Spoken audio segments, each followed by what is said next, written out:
of you are very, very familiar with Dr. Sanjay Mahalingam.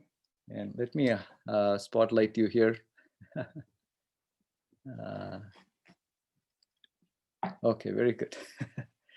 So we are so happy to have you here. Last year, time has flown by so fast.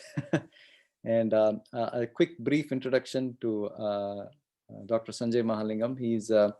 He finished his MBA from Swami's College in 2004, finished his PhD in 2008, and then he's been teaching in Sri Satsa Institute of Higher Institute of Learning for several years since then. And Swami has accompanied, Sanjay has accompanied Swami to Kodaikanal, to Atirudra Mahayagya, and has given a lot of talks in the presence of Swami. And more than that, has gained beautiful insights into different types of margas to reach our goal, especially the marga of going inside and meditating on the eye. And even though his talk to us last year was so powerful, every study circle, there's something or the other we refer back to the talk, what we have learned in our study circle. And now the study circle we are doing, the topic is I to we and we to he to I. So from the small I to we, and then we go to he and the big I. So that is the study circle we are doing. So it's all about Brahman and the oneness. And so as a part of the study circle, we started doing the eye meditation, which you had kind of initiated us into. So I called Brother Sanjay to get a better audio quality for that. And he was so kind enough. He said, no, I'll come and do it myself. And so it is, that's how we have this wonderful evening amidst all of you.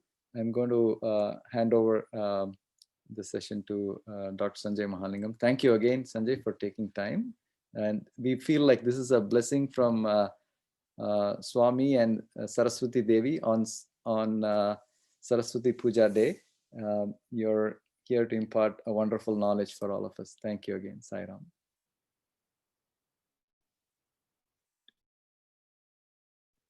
Sai Ram, I think you're still muted.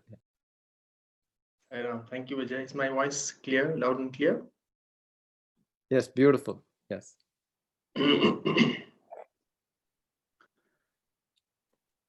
Okay, so since some of you or many of you have been practicing some sadhana, and since this is a Zoom call and we're all available together, if there's anything that you would like me to talk about, if there are any questions or clarifications or anything, we can start with that, because time is limited.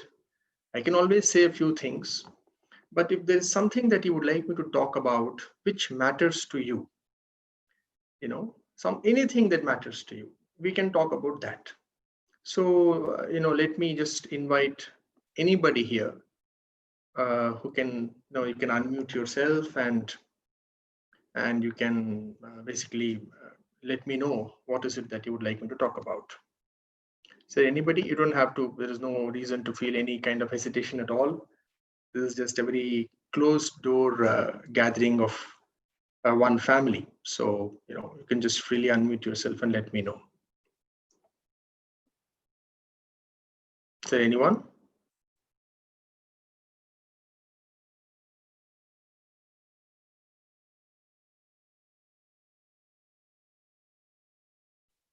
Vijay, are they allowed to unmute themselves? Yeah. People can unmute and ask, definitely. I see one Miss Kavita has unmuted herself. Sai Ram, how do you keep at it? Like, doing the meditation every day, when I'm doing the meditation, my mind goes all over. It is so hard to control and stay okay on it, All right, how to keep at it? Sure. Yeah. Thank you, Kavita. Anyone else? Anything else you would like me to address?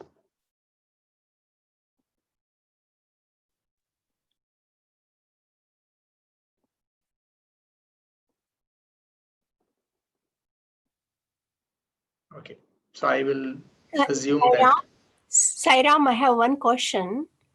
Yes. How do you control the breath that we have to do, intake and then the outgoing? Because that is most important, they say, when you are doing the meditation. And your concentration depends on that. Is that the truth? I want Okay. Okay. About the breath. Sure. Okay, we'll address these two questions and then probably more might come. So first, the second question, ma'am. There are two ways actually. The mind and the breath are inextricably linked to each other. In fact, you can observe that suppose we are in some sense form of an intense emotion, our breath is different, right? If you are stressed, the breath is different. If you are calm, the breath is different. If you're angry, the breathing is different. If you're happy, we breathe differently. So the mind, the mental state, and the breathing, they are actually not two, they are the same. Now, there are two ways to approach this. One, you can still the mind through the breath. Okay, that is the way of pranayama. Or when you still the mind, your breath automatically becomes deeper and calmer. So it is not necessary that your breath should be in a certain way, only then we can meditate. It's not so. So in the path of awareness, which is what I don't know what is the right phrase, which is what I talk about, which is what I follow. In the path of awareness, you don't have to worry about anything. Your awareness, if it is in the right place, automatically the breath will follow, and the breath will become as it has to become. So we don't have to worry about the breath on the path of awareness. Now, coming to the second question, how do we keep at it? How do we keep at what? That's the most fundamental question. How do we keep at what do you want to keep at? So see, it's like this.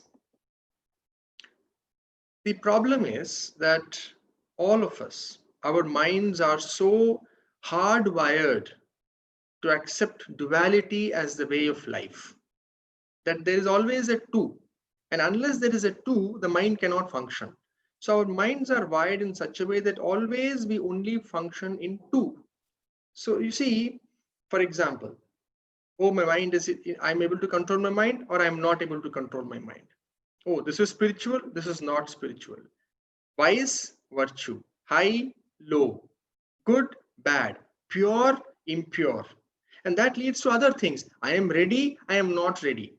So whenever I talk to people about, who am I, and this is really the easiest and the simplest and the most direct way. First question people ask is, oh, but am I pure enough for this? Am I ready? I am not able to do this. Can I do some easier sadhana? Because we have so much this idea has ingrained in our consciousness that we have to have something to deserve God's grace. It's a lie. There is no deservedness. We have to do nothing to deserve God's grace. We have to have no eligibility. We don't have to do anything good or pious or pure to deserve God's grace. God's grace is beyond cause and effect. And that which is beyond cause and effect cannot be caused by anything. So this whole idea of I have to do something to be that, I have to be in a certain way to have access to that dimension, all this actually is confusion. What I am, that I am. That can never change. It is not conditional. You see, what I am is I am. I'm simply that. It is what I am. It is like my name. See, for example, my name is Sanjay Mahalingam. If I do something pure, will my name change? Or if I do something impure, will my name change? In the same way, what I am truly, but I cannot even say I am truly that because there is nothing else. To say I am truly that, it connotes as if I'm untruly something else. No, there is nothing else except that which I am and that which you are. And that which we are truly is completely unconditional. That access to that dimension within us, which is changeless, which is what it is. It is the bedrock of whole existence. God is because I am. If I am not there, there is no God, there is no guru, there is no universe, there is nothing. So that is first thing we have to accept this. And it's very hard because our minds are so trained to think in terms of deservedness. You do good, you get good. You do bad, you get bad. Yes, it is true in the world of cause and effect. For example, if I talk rudely to somebody, that person is not going to like me. Yes, it is true in the world of cause and effect. But when it comes to inner sadhana, when it comes to knowing oneself, when it comes to accessing the divine dimension within ourselves, in that, there is no deservedness. There is no eligibility. There is absolutely no criteria except one. Except one. And that, madam, is your answer to the first question. That one criteria is willingness. That's all. So it's not even a criteria, it's a choice. Most of us are extremely enamored with our mind. We love it. We are absolutely head over heels in love with the stories that it weaves. Why? Because, not in a good way, all of us are full of ourselves. We think too much of ourselves. Actually, that is the truth. This personality is too important for us. The way it's shaping up. So you see, everything is around this. So no, that's where the idea, oh, I have to transform. No, only thing we have to transform is our willingness. There's nothing else to transform. There is no need to transform anything. Let everything be just as it is. Yes, of course, if you have to achieve something in this world, then we have to plan and we have to develop some skills. That is a different story. That is more in the tactical nature of life. That is more about the what I call the horizontal dimension of life, which is in time. But in the vertical dimension of life, which is going within, which is really timeless, in that dimension, there is no criteria, no eligibility, no deservedness, no talent, except willingness. Am I willing? Am I willing to not be interested in my thoughts? It's really that simple. And because we are not willing, truly, deeply, we are actually not willing, we create these alibis. So, oh, no, I am not ready. No, I am not willing. No, I have to do more sadhana yet before I can start. Who am I? What you're essentially saying is, I am not yet willing enough. No, how do I control the mind? What we are saying actually is, oh, I'm too interested in my mind and I'm unwilling to give that interest up. So there is nothing except willingness. For a one who is willing, it is only a matter of 1 second.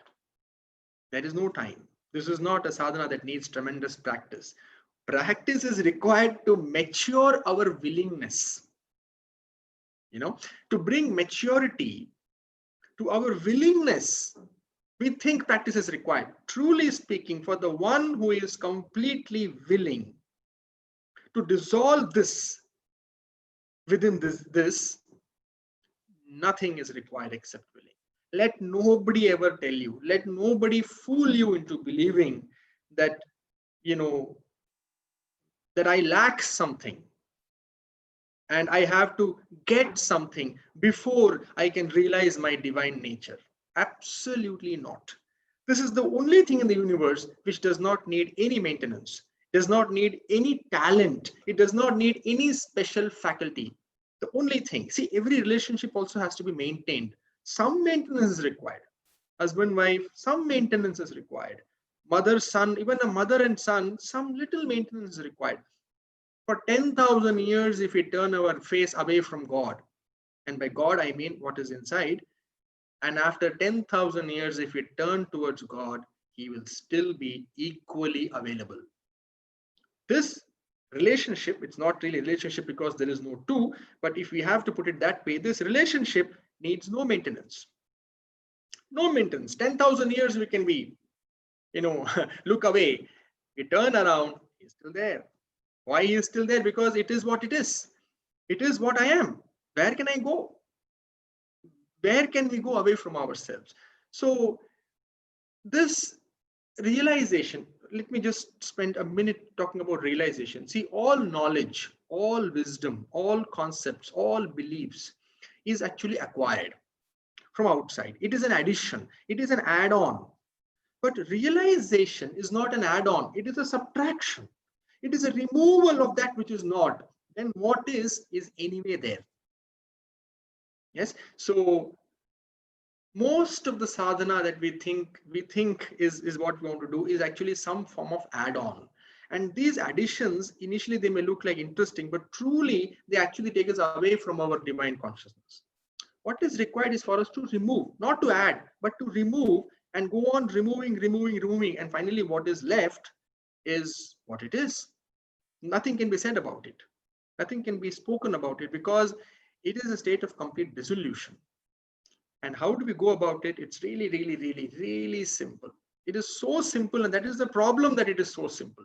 If it were complicated, the mind would have created a sense of accomplishment. I have done it. Because there is no I have done it. There is no attainment here. There is no marga. There is no path. All this is mind's machination. It is a mind's scheme to keep us away from who we truly are.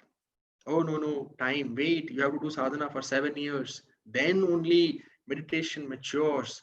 No, you have to be pure. You have to do good deeds so that you can please Swami. A Swami that needs pleasing is no Swami at all.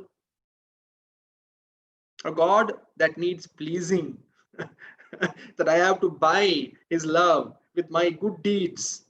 And if I do bad deeds, then he's going to turn away from me. Such a God, I don't need. None of us need.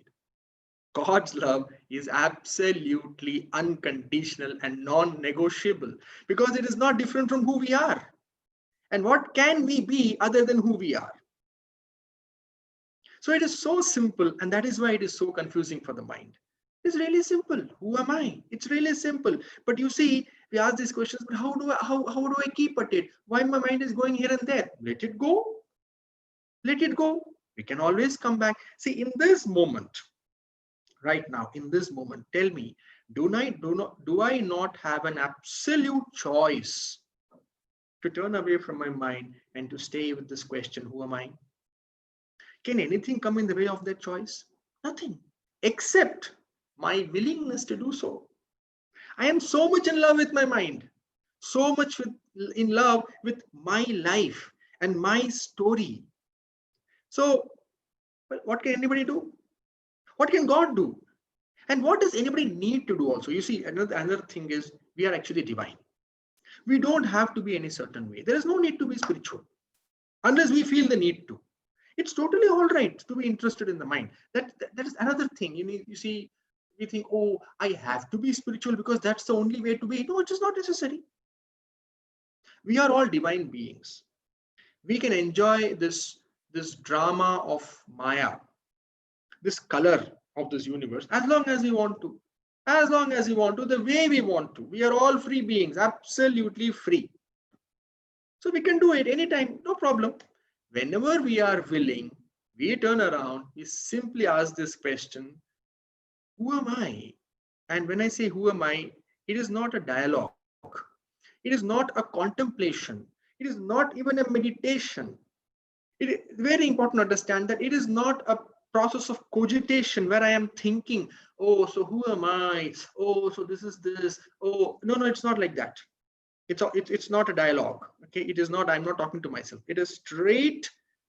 You simply pay attention to the I thought. Like, see, for example, now we think that I am talking and you are listening, right? So when you say I am listening, straight away we pay attention to that which says I. There's something inside us which says I. It just says I. Something arises from within I. What is prior to that arising of I? If you pay attention, we will see that there is what is called in spirituality unindividualized consciousness or awareness or Atman or Brahman. Before the arising of the I, there is just an ocean of silence. That is our natural state. In that, suddenly this I rises. Why it rises, there is no answer to that question. There is an answer, but no need to waste time on that. It arises on its own. This is creation. Creation did not happen in some point of time in the past. Creation is happening right now. Every second we are creating the universe. There is no date.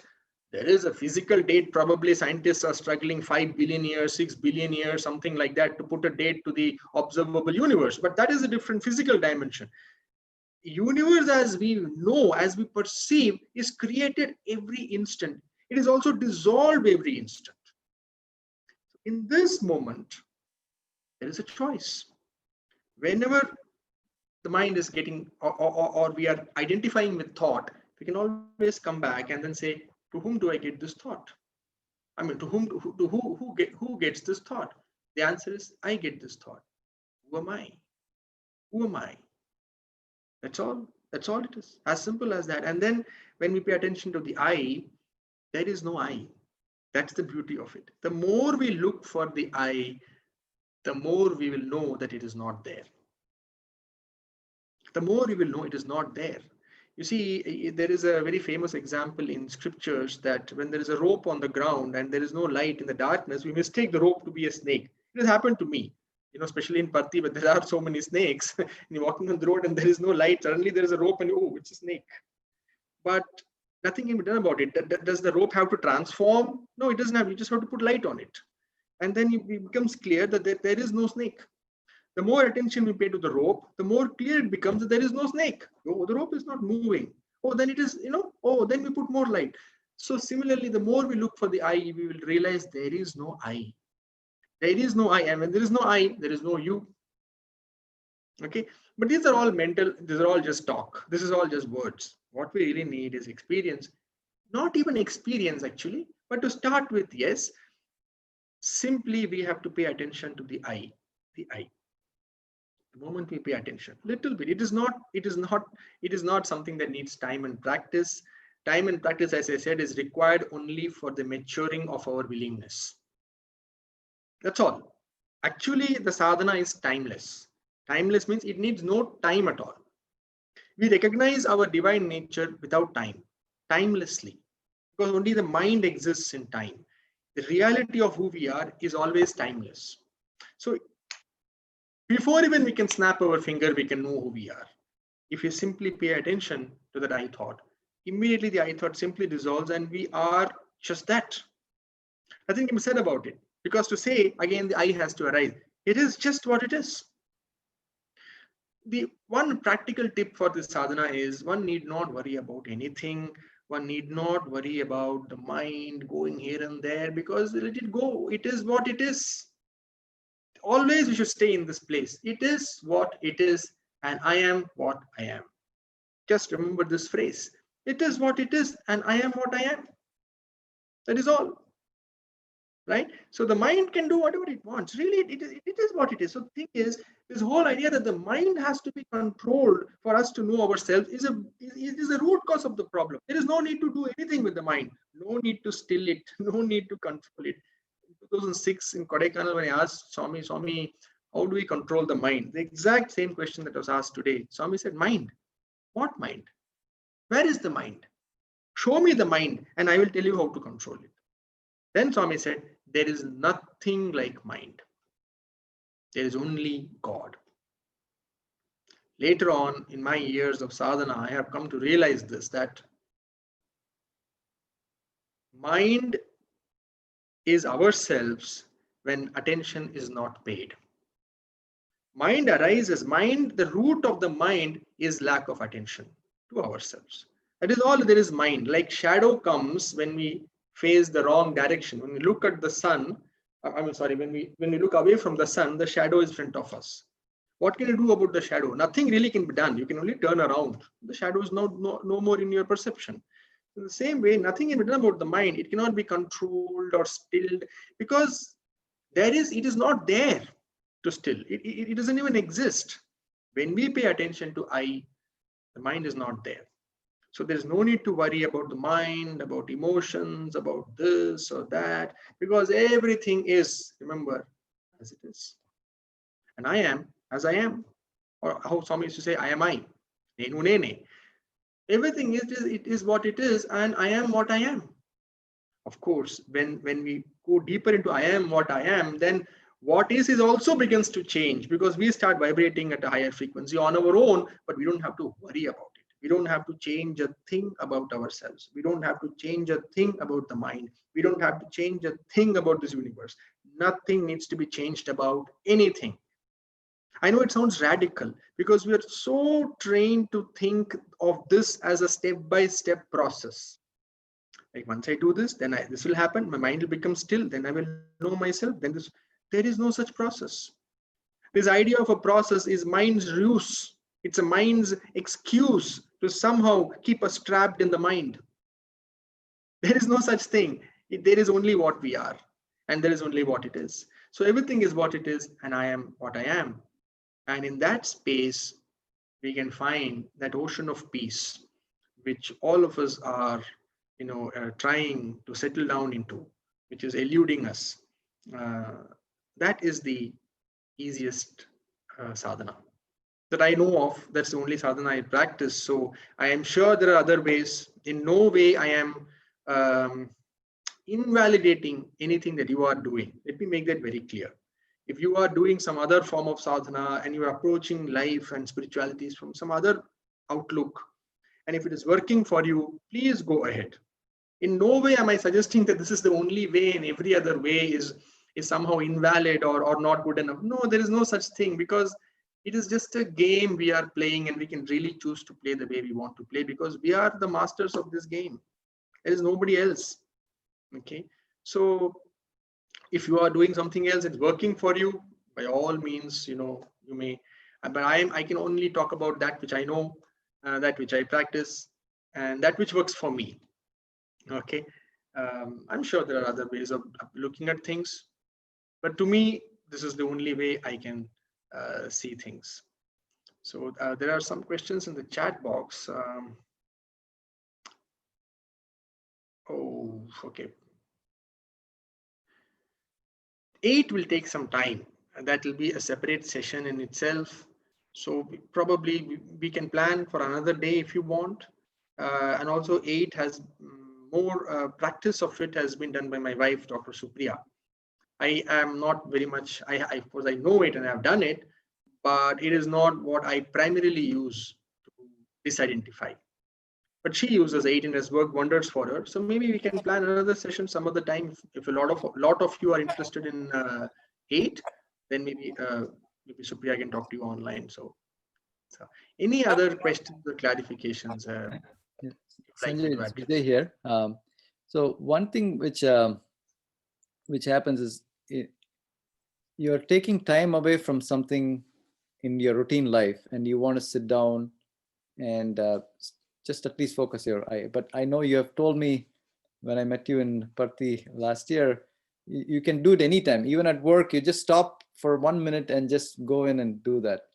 But there is a stage, I correlated with your stage where you were reading all these texts and books and Upanishads, and Swami said, take all your books and throw it in Chitravati and just, just be what you are.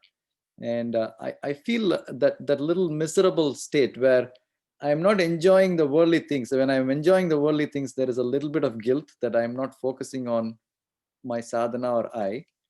But there is no that higher vibration or whatever I have to experience. I have not reached that also. So I'm kind of in the miserable state, is what I'm calling as miserable. May not be the right word, where I'm neither enjoying the worldly things my mind wants to enjoy, nor I am deeply into the eye meditation. So is this just a matter of time? I need to do more sadhana, or just what your thoughts are on this when you're in that middle state?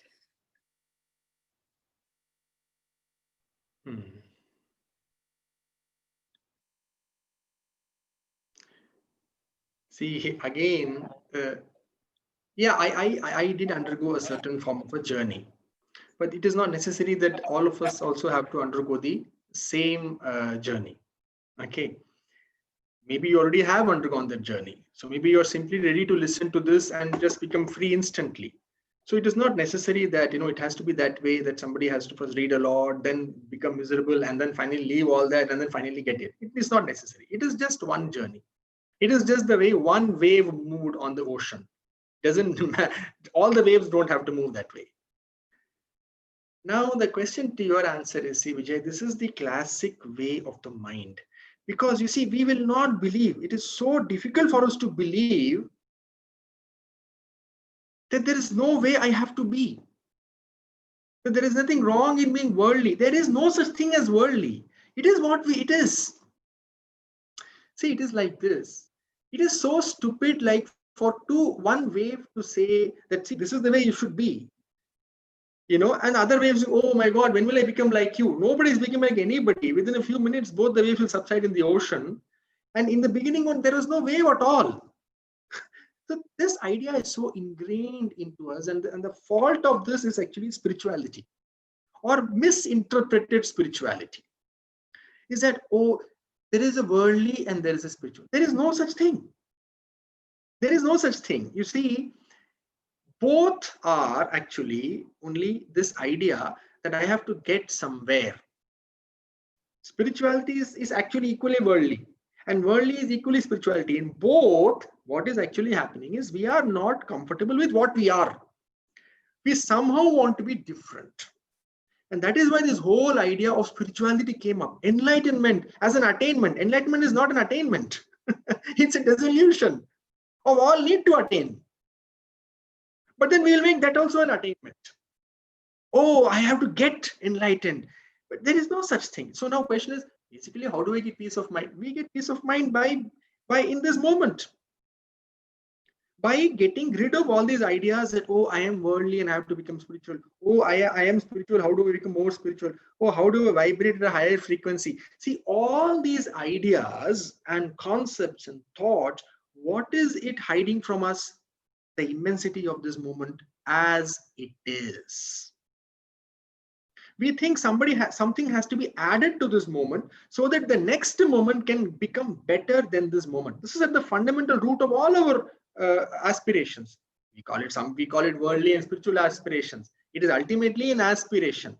An aspiration is for a better future, which is better than the present. This idea that a better future awaits is wrong. I'm sorry, wrong is not right, but it is an illusion. Let me put it this way, very bluntly. It's not going to get any better. It's not going to get any better in the way we think it will. The whole sadhana or whole spirituality, again, these are all just words, because these words have so many meanings in our heads. I'm scared to use these words because immediately you go into our associations. The whole essence of life is to understand, actually not understand, to be one with the immensity of this moment. It is not even a sadhana. What we need to do is to get rid of all these ideas that that there is something better coming, that we have to be somewhere else, or we have to be something different than what I am. This moment has to become slightly better than what it is, or I have to be somewhere else than where I am. So the here, the now, and the I am, all these are one only. The here, now, and I am. These are all three one. So that is why it is something that has to be gotten intuitively. This cannot be understood, because the moment you try to understand it, this idea that, oh, something is lacking now, that is at the root of this dichotomy. Oh, I am worldly, how do I become spiritual? Oh, I'm meditating, but how do I improve meditation? Oh, I'm vibrating at lower frequency, how do I vibrate? You see, however high a frequency vibrate at, we will want to vibrate at a higher frequency. See that? However high we vibrate, we will want to vibrate, because fundamentally we are not at peace with what is. And we are not able to be with the immensity of this moment and the completeness of this moment. It is so complete that nothing can be done about it. Nothing needs to be done about it. What prevents us from being in the immensity of this moment are all these ideas. This deep-rooted idea that it's going to get better, or I have to make it better, or I have to accomplish something to add to this moment, to fulfill my life. I have to get something. I have to attain God. I have to get realized. I have to meditate better. I have to control my mind. All this I have to, we miss what is. And this is a never-ending cycle. Another 10,000 years of sadhana. You see, actually, Swami said, actually, in one interview, that, there are so many there are great yogis in the Himalayas who are doing 10,000. He used the word 10,000. 10,000 years they are sitting and meditating. And then in the end, it comes to them. And then they get up and then say, oh, I got it. And it is all over. They don't get it. Swami said it's sad. After all 10,000 years of sadhana is waste. The moment the idea comes, oh, I got it, you don't get it. So this idea that I have to get something is what is actually preventing us from getting what is already available in this moment. So the practical tip is, who am I? When we do this, who am I, we simply realize that, oh my God, nothing ever needed to be changed at all. I don't know. I'm sorry if this makes sense to you, or this is very abstract. No, it makes sense. Mentally, it will not make sense. Because another profound statement I recently heard in one of our satsangs is, God is now, right now. This moment is God, is Brahman. Because whatever is past and whatever is future is only in your mind. And that correlates with exactly what you're saying is, this moment is complete. This moment is everything. And I will go one step further, Vijay. I will not say God is now. I will say now is now. Now is now. Okay. God now is now. Because the moment you say God is now, then there is something else that is ungodly. Okay. Again, there's a duality. Now is now. Okay. That's why Swami say, I am I. He never said I am. He said I am God. But when it came to sadhana, Swami said, I am I. Now is now. And that now is complete.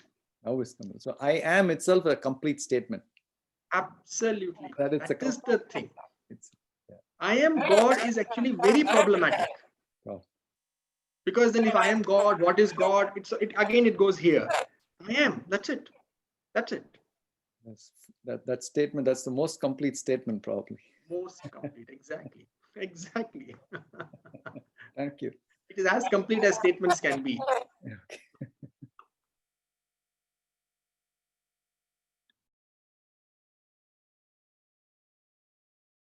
There are some chats.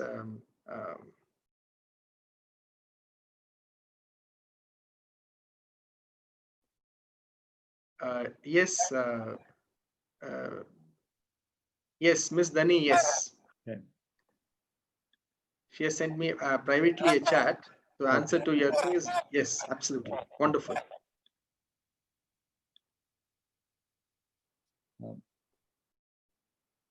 So if there are any other questions or anything, we can take it, or whenever you want to stop, we can stop, Vijay.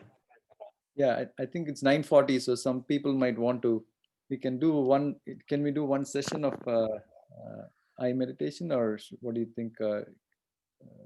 Just or you're going to send us a recording, or how do you want to? No, I will send you a recording if you want of a brief talk. Okay. Or what do you want actually? Whatever you want from me, I will send you. When you were here, you led a session of where we chanted 21 ohms, and then we did. You led us into how to start this, practice this eye meditation. Okay. So that is what I'm thinking. How can we do one session now, just to get a little initiated with your voice and initiation, or should we, or we can do more questions and then do a recording later? But I thought if we can do one now, we can use that as our template for practicing a little more, and then come back with more questions as we practice. Okay. All right. We can do a small meditation now. Yeah. I mean, if 5 minutes only, just 5 minutes. Yeah, because we may not need to do 21 ohms. We can do shorter number of ohms, and you can just guide us through that, and then we can take that and practice. Yeah.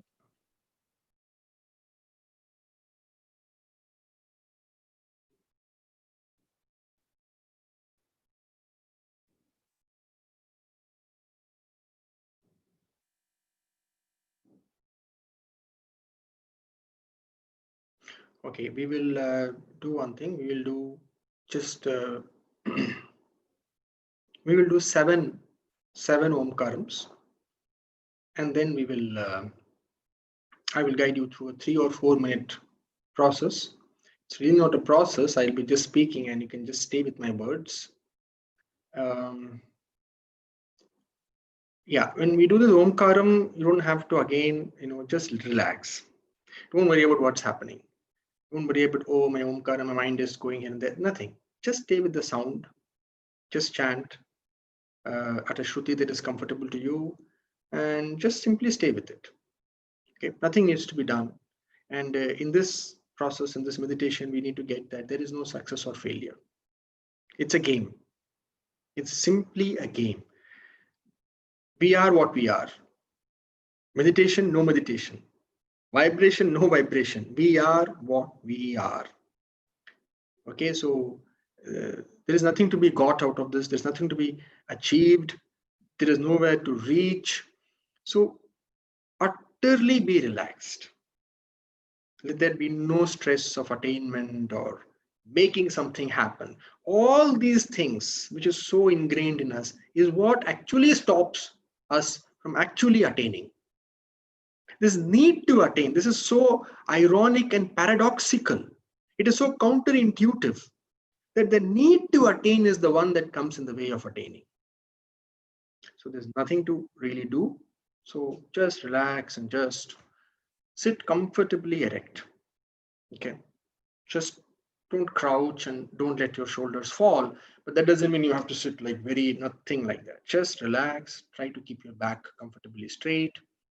And you could sit in Yoga Mudra. Yoga Mudra is this palm facing upward, index finger and thumb together, and these 3 fingers together, not separate. Again, this will aid you a bit, but again, in the path of awareness, nothing really matters. Okay, so index and thumb together, these 3 fingers together, facing upward, the palm placed on the knee, and comfortably sitting. I'll start now.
Gently ask yourself this question: who am I? Don't worry if you don't get an answer. There is no answer. Don't look for an answer. Just stay with the question, who am I?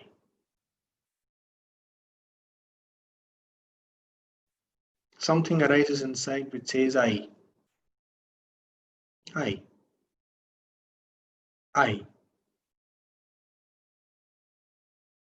In this moment, right now, just try to pay attention to this feeling arising within, which is I. Don't try to grasp it. Don't try to hold it. Don't try. Simply ask the question, who am I?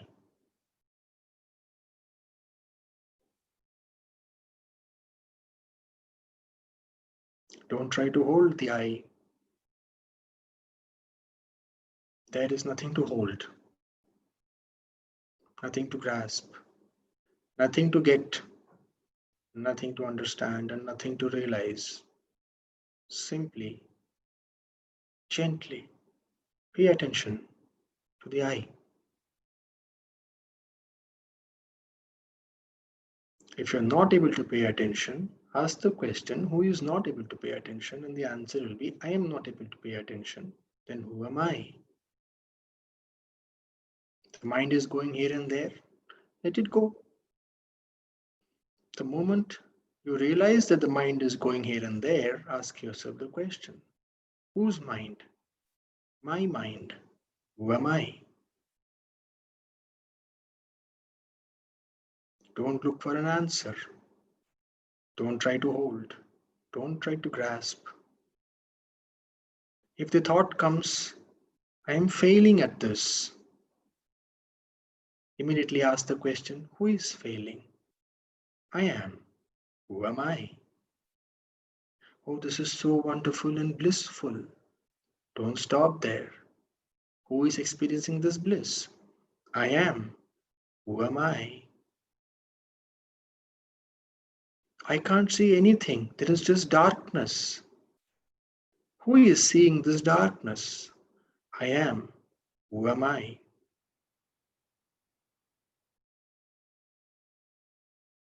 When the mind has become silent, the thought will come in the mind. Oh, this silence is so good. Don't stop there. Who is asking the question?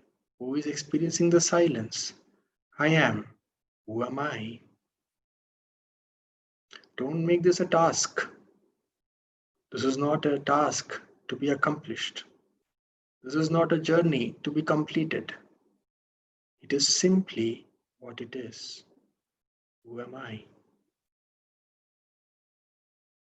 Let the mind do what it wants to do. The moment it is realized, ask yourself the question, whose mind? My mind. Who am I? Don't worry. Don't worry if it looks to your mind as if nothing is happening. Don't worry. Nothing is happening. You are what you are. Don't get fooled by the thought nothing is happening. What am I doing? Ask yourself, who is getting these thoughts? I am getting these thoughts. Who am I? Who am I?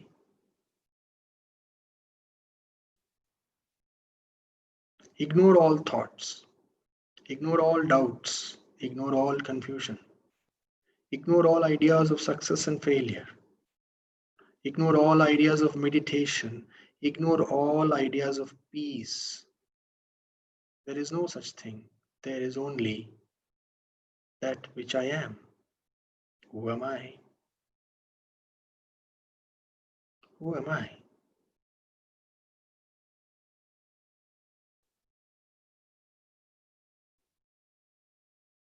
Simply stay with the I thought. Simply stay with I am. And if you're not able to stay, it's totally all right. Just ask yourself, who is not able to stay? The answer will be, I am not able to stay. Who am I?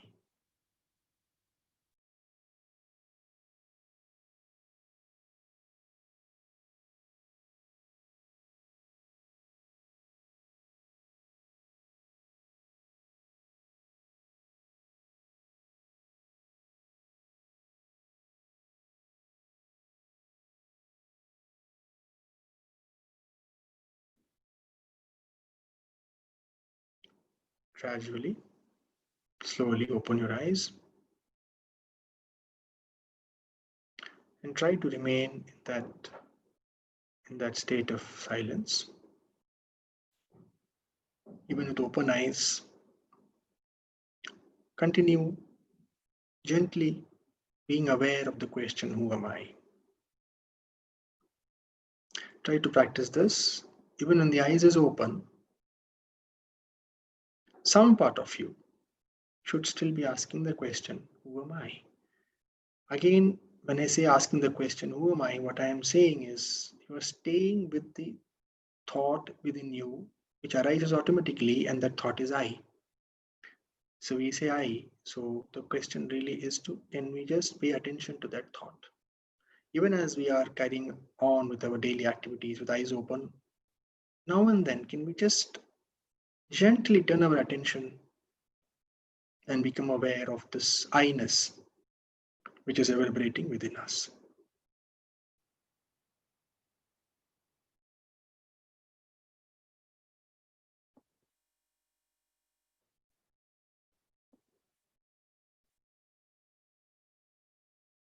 So thank you.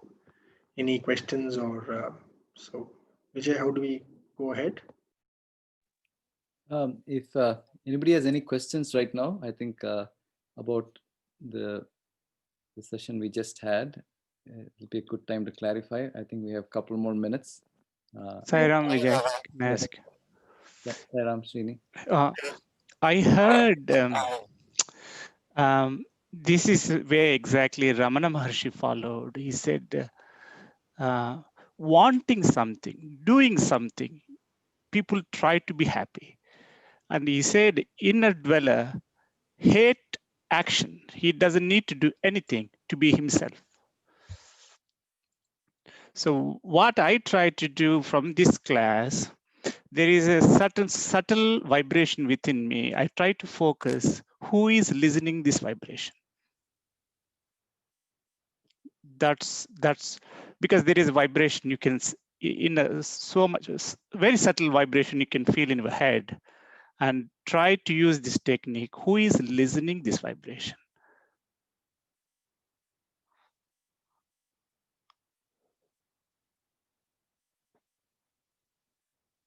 I think that may be useful for me to, because rather than putting a thought, who am I, I can correlate easily.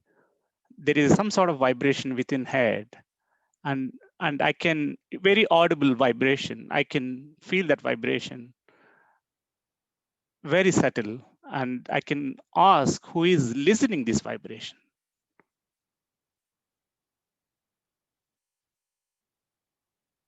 Yes, that's correct. That's you asking who am I only. Who is listening is you are listening. So who am I? It's the same thing. Yeah, and I mean, when I ask question, who am I, then there is a thought provoking. Even to arrest that, constrain the thought, I keep quiet and trying to contemplate who is listening. Whatever works is fine. Mm-hmm. Don't get stuck in process and procedure and how it is done. Whatever works. Okay. There is no right way to do this. Yeah. There is no way. You are what you are.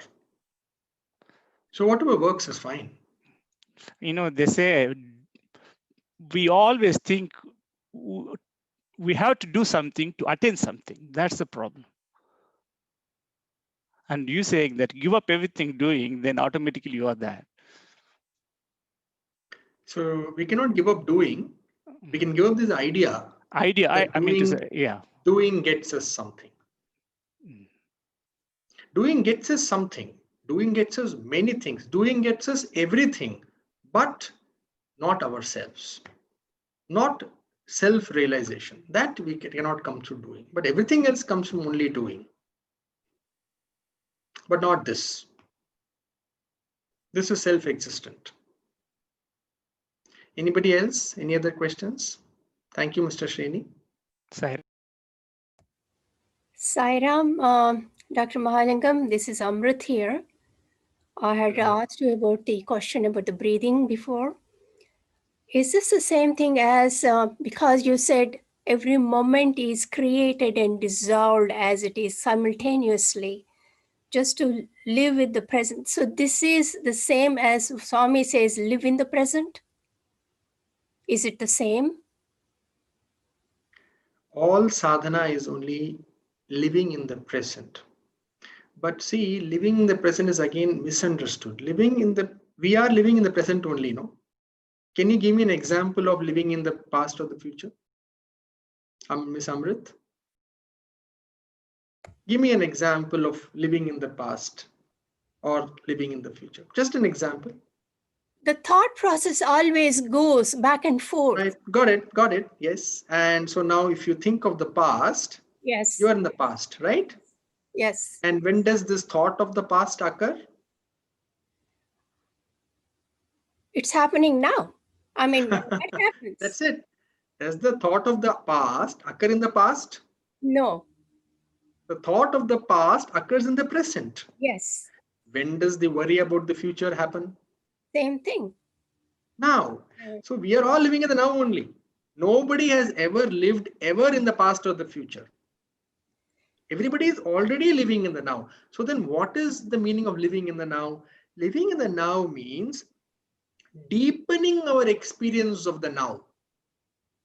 Already we are in the now only. There is no other place possible. Right? But we want to deepen this experience of now. Right now, our experience of now is only thought. Yes. Our experience of now, actually, everything we experience is the experience of now. Yes. But now can appear as thought. What we really want is to deepen this experience of now. So we want to move to deeper dimensions of now. The deepest dimension of now or life possible, the most intimate dimension of now is actually now as now is. Before anything gets added to this now. Even the idea this now is now, before even that, this now is simply now, that infinite, endless, timeless now. When we are in touch with it, that is actually truly living in the now. That is what Swami is talking about. Does that make sense to you? Yes, but how do you have that awareness and how do you live? That is, yes, you can have this awareness by who am I. There are other ways, there are actually other ways, but then probably in some other talk we could explore some other ways. There are actually other ways. But the simplest and straightforward way is who am I? Because this moment now is not different from who we are. Actually, what we truly are is now only. Yes. This now, this moment is what we actually are. Yes. But unless we get this clarity within ourselves, all these things that I am saying will make you even more confused. But that's the way it is. Yes, because This has to be got intuitively. Lot of things that we have to undo what we have learned actually in many ways, I think, because which is confusing us. So again, whole this thing of lot of things I have to undo. Again, you have put yourself in time. Okay. Don't do that. Okay. There's nothing to undo. Okay. Everything will be undone. In this moment, what you are, it's simple. That's all, no? Okay. This idea, oh my God, I have such a baggage and I have so much past. Now I have to undo. I have to clear my karma. How do I do? My mind is so unstable. How? All this is an excuse of your mind to somehow keep you entrapped in it. You have to undo nothing. Okay. In this moment, what you are, that you are. Okay. Only we have to undo our unwillingness. Yes, I agree. I understand more that now. The willingness, it has to be there. Thank you. No, it doesn't have to be there. It's your wish. Yeah. But if you want it, then it has to be there. That's all. Yes, that's what I meant when you. No, it is very important, because when willingness is not there, then we judge ourselves. Oh, something is wrong with me because I don't have willingness. That is another problem. That is another manifestation of the ego. Oh, okay. Willingness or no willingness, you are still what you are. Okay. Now we want to draw that experience of who we are. In the mind, we want to draw it. Like we have to, like, Swami once told me, when the absolute touches the individual, what is created is called Sat Chit Ananda. So who we are, that we are, willingness or no willingness. But we want to experience Satchidananda. Therefore, the mind has to come in touch with what we are. For that, you need willingness. But we are what we are, willingness or no willingness. Thank you. Thank you. Yes, sir. Ma'am, sorry. Please come again. Oh, sorry, sir. What about what? Come again. Which part, sir? No, what I'm saying, come to us again. It was very beautiful. Oh, yes, sure. Up to Vijay. Yeah. He is in touch with me, so yes. So brother Danny is used to live in Etika, close to us, but right now he's in New Zealand. So he's joining from New Zealand. Oh. And, Yes, it is so helpful for me, what you were saying. It is truly a gift from God. Thank you. Now it is so easy, it's all online. So whenever it's required, I'll try to make myself available. Thank you so much. Yeah. If there are any other questions, we can take one last question. Otherwise, it's late here for many of us who are on this call. Any last question? Anybody? Sairam, for Amrita, you said you have to be in the now. And you said, but you have to go deep. What's the meaning of being in the now and going deep? It's a good question, ma'am. So actually, so as I was saying to the previous questioner, we're already in the now only, no? Yes. Everything is happening in the now. This talking is happening in the now. This listening is happening in the now. Everything is happening in the now. Are you with me? Yes. Yes. Now, tell me, how are you experiencing this now, right now? How is this now showing up for you? In other words, what is happening in this now for you? Thought? Am I right? Some Yes. thought? So I am sitting now for the last, say, 1 hour. So I'm having a slight feeling in my back, a mild stiffness. So now is showing up as body. Yes. Physical sensation. So you see, this now can show up as many things. It can show up as a bodily sensation. It can show up as a thought. Some of you may be having thought, oh, I got so late. It's already, I have to sleep now. So it's now is showing up as a worry. Now can show up as an emotion. So this now can show up as many things. Different things. Okay. So deepening the experience of now means for the now to be as now. Just the space in which all this happens. Okay. Now is the space in which all this happens. But what about the space itself? So when now is seen as now itself, so this is the thing, one has to practice. Intuitively, it has to be gotten through the heart. What I am saying cannot be understood through the logic.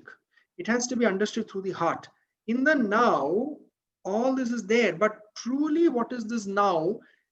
If we have to experience, then we have to go deep inside the now. We have to really see the now as it is. Another way of saying this is we know ourselves as we are. That is also the same as knowing the now as what it is. That is why I said, if we do who am I, we will actually come to now. We will be completely in the now. I hope that clarifies, ma'am. Yes. Thank you so much, Sarah. You work with this, and we will, God willing, if there are more future sessions, then we will clarify it more. For now, let it stay and let it churn within you. Look at it, just see what I said and look at it, and then we can always take more questions. Sairam, thank you. Sairam, thank welcome. you. I think this was great. And we, like you said, Sanjay, we got to churn this. Earlier, I would have said we want to churn and get the butter, but now I don't even want it. Just this, the mind is so tuned to want something, to get somewhere. So I think that itself is a great lesson for us. And thank you for bringing us Swami's blessings and Mother Saraswati's blessings from India to all of us. And this is a great boon you have given us today to just focus on the I. And thank you everybody for joining. And it's my assurance just for us to practice some more this and keep this feeling in us some more. And I'm sure we'll have questions as we do this. And we'd love to have you again to have it's a beautiful time. It's a beautiful satsang. Thank you again. Thank you for all the wonderful comments that all of you are sending. Thank you. It was my pleasure. And I also had a wonderful morning talking to you all. Thank you very much. We'll do 3 Samasta Lokas and 3 Shantis, and we'll end. Om Samasta Loka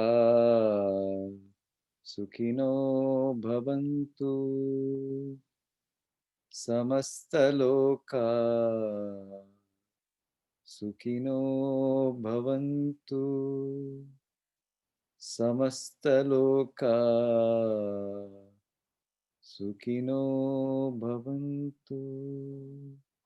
Om Shanti Shanti Shanti.